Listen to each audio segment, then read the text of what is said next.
of videos in which I use a set of random notes and go through all of the possible shiftings that are possible with that series of notes, every fingering and every circumstance where maybe you do it on a different string or other things like that. But for the moment, what I was hoping to do right now is just give some basic shifting principles.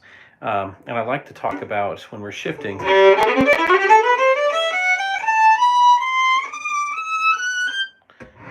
Showing love.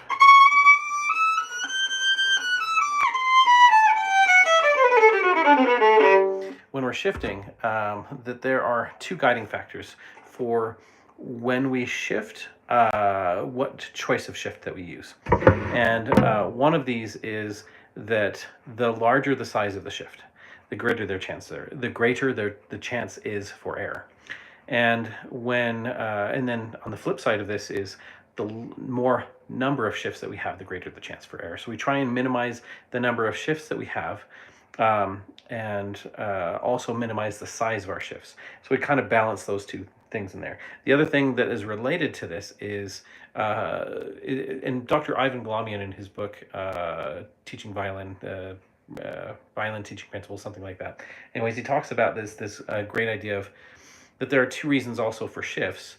One is for facility, meaning for how does it make it easier for me to play, and on the other side of that is how does it make it cooler? Basically, what is the sound? What is the artistic flavor that I get from that? So in some circumstances, I might want to shift larger because it sounds cool. You know, as a basic principle, it has a really unique sound to doing that large shift. Where I might have a series of shifts that are nice sounding, but at the same time, they actually make it easier for me to play. So yeah, I just wanted to talk about that particular element of this. So let's say that I'm shifting, and I just went into. So we've got that first couple octaves there. So that little shift right there, it's a small shift, puts me into third position. And when I'm shifting into third position right there, it's a small shift, and there's only one of them. Eventually, if I'm getting to the second octave, I have to do one more shift to get up there, right? So I technically could do this.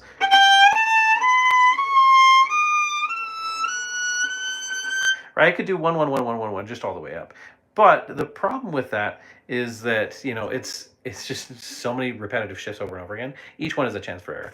And let's see, Alexander Kelly, hello, how are you? And Joshua Best, hi as well. With this then, what you would want to try and do is see how many shifts can I do, and how small can I make them at the same time. So it's balancing these two things right here. First one, it's a small shift from first position to second position. One more shift right there. I could go 4 and then shift right after that, but I can do a smaller shift. Small shift right there. And that puts me up at the top right there, which is kind of nice. Hello, Michael Ellis Sr. Michael Ellis Sr., yeah. Well, thank you very much. And so yeah, those are some things you can take into account. Now, I just did one little shift right there. Let's say that I did 3 shifts instead. One way I could do this then is, let's say, I'm going into 4th position now.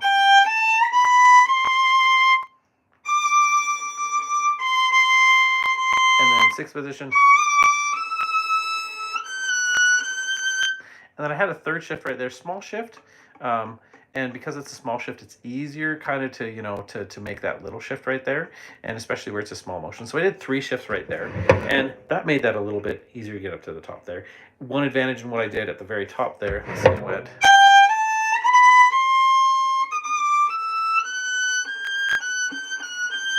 Is I've got these 2 fingers, which for me at least, I can't always get my 3 and 4 close enough to be able to shift there. But you know, it's lots of flexibility within there. In a few days, I'm hoping to put together a video again showing off some different ways that you can shift, and kind of all of the reasons you might do those for different circumstances. I was really nerdy and did an Excel spreadsheet that let me get random notes and stuff. That's all I wanted to share tonight. Thanks for all of you who tuned in. And yeah, give it a like on the video, if it was helpful for you. And let me know other videos you might like to see on violin, or on music in general, music theory, ear training, music transcription, all those other stuff, fixing instruments as well, luthier work, any of that. If you'd be interested, just leave it in the comments, and I will see you guys in the next video.